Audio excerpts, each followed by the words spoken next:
Halo teman-teman, selamat pagi semuanya. Semoga kita semua dalam keadaan sehat dan sukacita. Saat ini kami dari kelompok 4 akan memaparkan satu materi perkuliahan kita dalam mata kuliah gender. Namun sebelum itu saya akan memperkenalkan anggota kelompok kami. Yang pertama ada Saudari Mitra Marwan. Yang kedua Saudari Yulianti.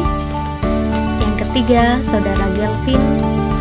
Keempat, Saudara Gianto, dan yang kelima, saya sendiri. Kami beranggotakan 5 orang, dan saat ini kami akan menjelaskan satu materi mengenai feminisme, psikoanalisis, dan eksistensialis. Oke, baik teman-teman, saat ini saya akan mengawali materi kita dengan definisi feminisme psikoanalisis. Nah, feminisme psikoanalisis merupakan salah satu aliran feminisme yang mana kita tahu bahwa feminisme sendiri itu adalah gerakan-gerakan perempuan untuk mencari haknya dan supaya setara dengan laki-laki. Nah, feminisme psikoanalisis merupakan satu aliran feminisme yang berfokus pada psikoanalisis dan yang hendak dipatahkan atau dihancurkan dalam feminisme psikoanalisis ini adalah sistem patriark. Nah, feminisme psikoanalisis sendiri ini merupakan pengembangan dari teori atau pemikiran seorang tokoh yang bernama Sigmund Freud, di mana Sigmund Freud menawarkan satu pemikiran tentang alam bawah sadar seseorang, yaitu id, ego, dan super ego dalam diri manusia yang membentuk perilaku manusia. Di sini Sigmund Freud lebih berfokus pada psikoseksual, sehingga di dalam feminisme psikoanalisis itu banyak berbicara tentang psikoseksual. Dan ada 2 hal yang dijelaskan Freud mengenai feminisme psikoanalisis ini. Yang pertama, bahwa ada yang namanya teori Oedipus, yaitu ketertarikan anak laki-laki terhadap ibunya, atau anak laki-laki suka terhadap ibunya sehingga ayahnya dianggap sebagai saingannya. Dan di satu sisi atau sisi sebaliknya ada namanya kompleks Elektra, yang mana seorang anak perempuan memiliki ketertarikan atau suka terhadap ayahnya sehingga ibunya dianggap sebagai saingannya. Nah, kesadaran seksualitas inilah yang kemudian membentuk identitas gender. Nah, hal yang kedua yang dikatakan Freud bahwa alam bawah sadar seseorang itu mempengaruhi identitas gender. Bahwasannya sejak dari kecil sebenarnya kita sudah diajarkan yang namanya gender, sehingga muncul atau ada sistem patriark. Jadi sejak masa kecil kita sudah melihat di dalam keluarga kita yang namanya sistem patriarki itu, di mana orang tua kita memberikan kita teladan atau contoh-contoh perilaku yang kemudian membuat kita secara otomatis dalam alam bawah sadar kita sudah terdoktrin bahwa saya perempuan itu sepertinya lebih rendah dari laki-laki. Misalnya kebiasaan-kebiasaan yang dilakukan seperti perempuan hanya bisa melakukan pekerjaan di dalam rumah, pekerjaan seperti mencuci piring, memasak, dan sebagainya, sementara laki-laki itu tugasnya mencari uang di luar rumah, sehingga sistem patriarki di situ sejak kita masih kecil itu sudah tertanam. Pandangan feminisme psikoanalisis menurut Karen menolak pandangan Freud tentang penis envy atau kecemburuan penis, dan mengembangkan teori feminis psikoanalitik yang lebih kritis terhadap pandangan patriark. Karen berpendapat bahwa ketidaksetaraan gender bukan berasal dari hasrat seksual atau kecemburuan terhadap laki-laki, melainkan dari tekanan budaya dan sosial yang merendahkan perempuan. Ia berusaha mengidentifikasi bagaimana masyarakat membentuk konsep inferioritas perempuan dan bagaimana perempuan dapat menentang pandangan ini melalui pengembangan kesadaran diri yang lebih baik. Kemudian menurut Melanie tidak langsung terlibat dalam gerakan feminis, tetapi teorinya tentang hubungan antara anak dan ibu memberikan pengaruh besar bagi feminis psikoanalisis. Ia berfokus pada bagaimana hubungan awal antara ibu dan anak mempengaruhi pembentukan identitas gender dan bagaimana pengasuhan oleh ibu bisa menjadi pusat dari identitas perempuan. Pendekatan ini membuka jalan bagi feminis untuk mempertimbangkan peran ibu dalam dinamika gender dan kekuasaan, serta bagaimana struktur patriark mempengaruhi hubungan anak dan ibu. Kemudian pandangan menurut Julia.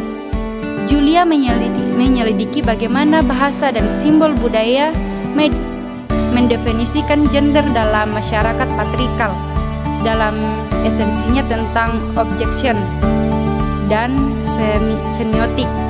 Ia berpendapat bahwa perempuan sering dilihat sebagai sesuatu yang lain dan tidak dapat sepenuhnya berintegrasi dalam tatanan sosial dan simbolik patriark. Julia juga mengembangkan konsep cora yang mengacu pada ruang pralinguistik di mana subjek terbentuk sebelum masuk ke dalam struktur bahasa, dan menekankan pentingnya memahami keterkaitan antara bahasa, gender, dan identitas. Ya, gender itu merujuk pada peran dan identitas yang dibentuk secara sosial dan budaya yang berbeda dari jenis kelamin biologis. Ini mencakup ekspektasi dan norma yang terkait dengan menjadi laki-laki atau perempuan di masyarakat. Dan gender bukanlah sesuatu yang tetap, melainkan konstruksi yang bisa berubah tergantung pada konteks sosial dan waktu. Peran gender seringkali membentuk bagaimana individu diperlakukan dan berfungsi dalam masyarakat. Dan kemudian, feminisme itu adalah gerakan yang memperjuangkan kesetaraan gender dan menolak sistem patriarki yang memikirkan perempuan. Ya, feminisme menyoroti ketidaksetaraan dan eksploitasi yang dialami perempuan di bawah struktur sosial, politik, dan ekonomi yang mendukung dominasi laki-laki. Feminisme ini tidak hanya melihat ketidakadilan gender sebagai masalah sosial, tetapi juga menyentuh aspek psikologis dan budaya, ya, di mana norma dan ideologi patriarki telah menyusup dalam kehidupan sehari-hari. Dan psikoanalisis yang awalnya dikembangkan oleh Sigmund Freud itu mempelajari bagaimana pengalaman masa kecil, ketidaksadaran, dan dinamika internal berkontribusi terhadap perkembangan psikologis seseorang. Teori ini menempatkan pentingnya pengalaman masa lalu, terutama yang berkaitan dengan keluarga, yang dapat membentuk identitas dan perilaku individu. Feminisme kemudian menggunakan psikoanalisis untuk mengelaborasi bagaimana dinamika psikologis yang ada dalam ketidaksetaraan masyarakat patriarkal dapat mempengaruhi cara individu, terutama perempuan. Ya. Kemudian yang menjadi hubungan antara feminisme dan psikoanalisis itu menggunakan psikoanalisis untuk memahami bagaimana gender dikonstruksi secara psikologis. Ya, teori feminisme psikoanalitik yang dipelopori oleh tokoh seperti Julia Kristeva, Lux Irigaray, dan Nancy, dan tokoh lainnya itu berfokus pada bagaimana ketidaksetaraan kolektif dan simbol-simbol budaya memperkuat peran gender tradisional. Ya, mereka itu mengkritik pandangan Freud yang sering mengutamakan perspektif laki-laki dalam memahami perkembangan psikoseksual dan peran gender. Ya. Baik, kita akan membahas tentang feminisme eksistensialis. Feminisme eksistensialis adalah aliran feminisme yang didasarkan pada filsafat eksistensialisme itu sendiri. Pendekatan ini berfokus pada kebebasan individu, subjektif, dan tanggung jawab dalam menentukan identitas diri, terutama dalam konteks peran gender dan ketidaksetaraan.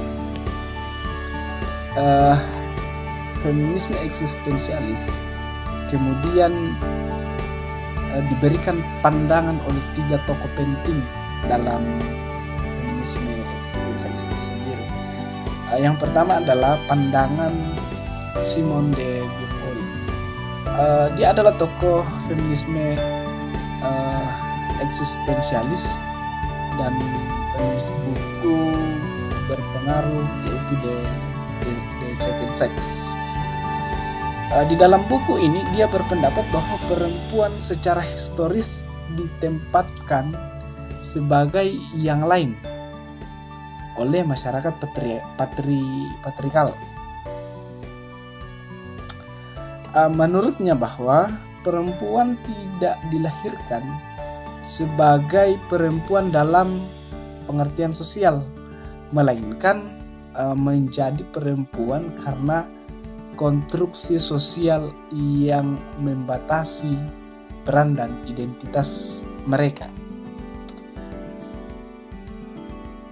Simon ini menekankan pentingnya kebebasan perempuan untuk mendefinisikan diri mereka sendiri di luar peran-peran tradisional dan stereotip gender yang diberikan oleh masyarakat. Kemudian juga ada Jean Paul Sartre. Sebenarnya dia bukan feminis. Pandangannya dalam eksistensialisme terutama tentang kebebasan individu dan tanggung jawab untuk membuat pilihan. Itu kemudian sangat mempengaruhi feminisme eksistensialis. Dia berpikir bahwa ini digunakan oleh feminis eksistensialis untuk menekankan bahwa perempuan memiliki kebebasan untuk menentukan diri mereka sendiri dan tidak terikat oleh peran gender yang telah ditetapkan oleh masyarakat. Itu kemudian yang dikemukakan oleh Jean. Kemudian tokoh berikut adalah Betty Friedan. Ia kemudian Betty Friedan ini meskipun lebih dikenal sebagai tokoh feminisme liberal, juga dipengaruhi oleh eksistensialisme sebenarnya. Dalam bukunya yang berjudul The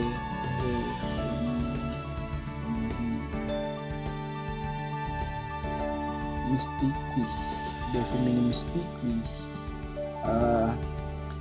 Friedan mengkritik peran domestik yang dipaksakan pada perempuan pasca Perang Dunia Kedua dan menggambarkan kehidupan perempuan rumah tangga sebagai bentuk keterasingan. Itu yang dikemukakan oleh Betty. Ia mengacu pada pandangan eksistensialis. Ia berargumen bahwa perempuan harus menemukan makna hidup mereka. Itu yang dikemukakan, bahwa perempuan harus menemukan makna hidup mereka, sehingga di luar peran-peran tradisional dan membatasi kebebasan mereka.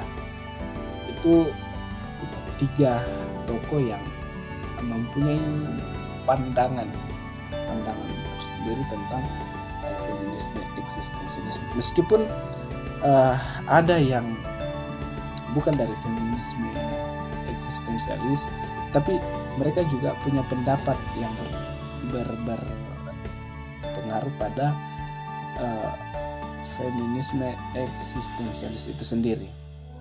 Ya, kemudian berbicara tentang feminisme eksistensialis ini, dari gerakan feminisme ini kemudian ada beberapa tokoh yang lahir menjadi pendorong dan penggerak gerakan ini.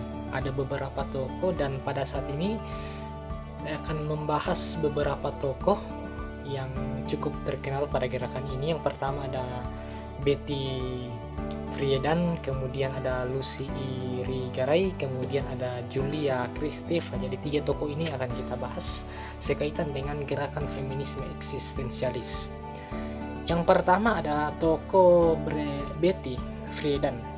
Dia ini adalah seorang tokoh yang meskipun dia terkenal sebagai tokoh feminisme liberal, tetapi juga dipengaruhi oleh eksistensialisme. Nah, di dalam buku yang ia tulis pada tahun 1963 yang berjudul De Femini Maistikui, Frieden mengkritik peran domestik yang dipaksakan pada perempuan pasca Perang Dunia Kedua dan menggambarkan kehidupan perempuan rumah tangga sebagai bentuk keterasingan dengan mengacu pada pandangan eksistensialis. Jadi Frieden ini mengkritik bagaimana peran yang dipaksakan diberikan dan dilakukan oleh perempuan pasca Perang Dunia Kedua, di mana pada saat itu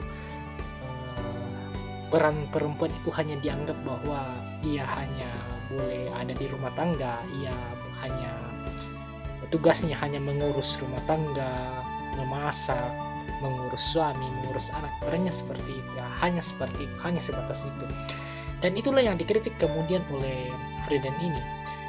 Dan dari pandangan eksistensialis, ia berargumen bahwa perempuan harus menemukan makna hidup mereka sendiri di luar peran-peran tradisional yang membatasi kebebasan mereka. Jadi Frieden ini mencoba untuk berargumen dan mencoba untuk mengajak kaum-kaum feminis atau kaum-kaum perempuan ini untuk mencoba keluar, mencari jati diri mereka, menemukan kebebasan mereka, bahwa peran mereka tidak hanya sebatas yang seperti sudah dijelaskan tadi, yang hanya ada di rumah tangga, mengurus suami, mengurus anak, memasak, dan sebagainya.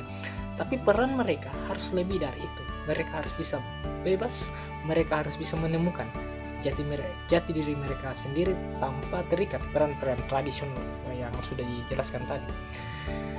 Kemudian sejalan dengan itu, seorang filsuf feminis yaitu Lucy Irigaray yang menggabungkan teori psikoanalisis dengan eksistensialisme, yang mengkritik bagaimana perempuan sering direduksi menjadi objek oleh pandangan laki-laki dalam budaya patriarki. Lucy ini mengkritik bagaimana pandangan laki-laki atau pandangan masyarakat sosial pada saat itu, bahwa perempuan ini hanya dijadikan objek, tidak subjek. Jadi perempuan ini dipandang hanya sebagai objek dan laki-laki sebagai subjeknya. Dan ia mengusulkan bahwa perempuan harus mengklaim kebebasan mereka dan menciptakan bentuk-bentuk subjektivitas yang baru yang tidak didominasi oleh pandangan laki-laki. Lucy Irigaray ini mencoba kemudian mendorong para kaum feminisme ini untuk keluar dan mencoba untuk membentuk karakter atau membentuk struktur sosial di mana kaum perempuan ini tidak hanya dijadikan objek oleh laki-laki, tetapi harus juga bisa menjadi subjek. Mereka harus bisa menjadi subjek di dalam masyarakat, dalam kehidupan masyarakat, tanpa didominasi oleh pandangan patriarki. Dan yang ketiga adalah Julia Kristeva. Jadi dia mengatakan bahwa ia berpendapat bahwa perempuan harus melampaui batasan-batasan simbolik dan patriarkal yang mengontrol pengalaman mereka. Ia berbicara tentang pentingnya kebebasan dan kreativitas individu dalam mendefinisikan kembali identitas perempuan. Jadi sejalan dengan dua tokoh yang sebelumnya, Kristeva ini juga menekankan pada kebebasan perempuan, bagaimana perempuan bisa bebas, bisa keluar untuk mencari jati dirinya, mencari peran yang sebenarnya bisa mereka lakukan tanpa terpengaruh oleh masyarakat yang berpandangan patriarki atau berpandangan seolah-olah perempuan itu bisa dibatasi, kreativitasnya bisa dibatasi, dan tidak memiliki definisi atau tidak memiliki identitas yang sebenarnya. Jadi sebenarnya tiga tokoh yang dibahas pada saat ini itu menekankan pada bagaimana mereka mendorong bagaimana perempuan bisa keluar, bisa menemukan dan mencari jati diri mereka. Kemudian mereka bisa bebas dari pandangan-pandangan patriarki, dari peran-peran tradisional yang dipaksakan dilakukan oleh perempuan. Jadi sejalan, tiga tokoh ini sejalan dalam pemahamannya tentang feminisme eksistensialisme.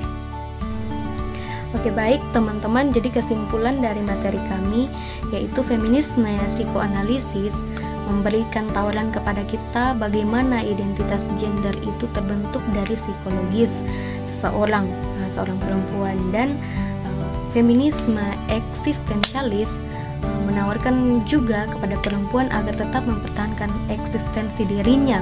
Nah, baik psikologi feminisme psikoanalisis dan feminisme eksistensialis, kedua-duanya memberikan tawaran pembebasan perempuan dari batasan-batasan psikologis, sosial, dan budaya. Jadi teman-teman, terima kasih telah menyimak materi yang telah kami paparkan. Semoga materi ini dapat kita pahami dan kita praktekkan dalam kehidupan kita, terlebih memperjuangkan hak-hak perempuan dari penindasan, sehingga otonomi perempuan akan benar-benar mereka dapatkan di dalam menjalani kehidupan mereka setara dengan laki-laki. Kami kelompok 4 mengucapkan terima kasih dan Tuhan Yesus memberkati.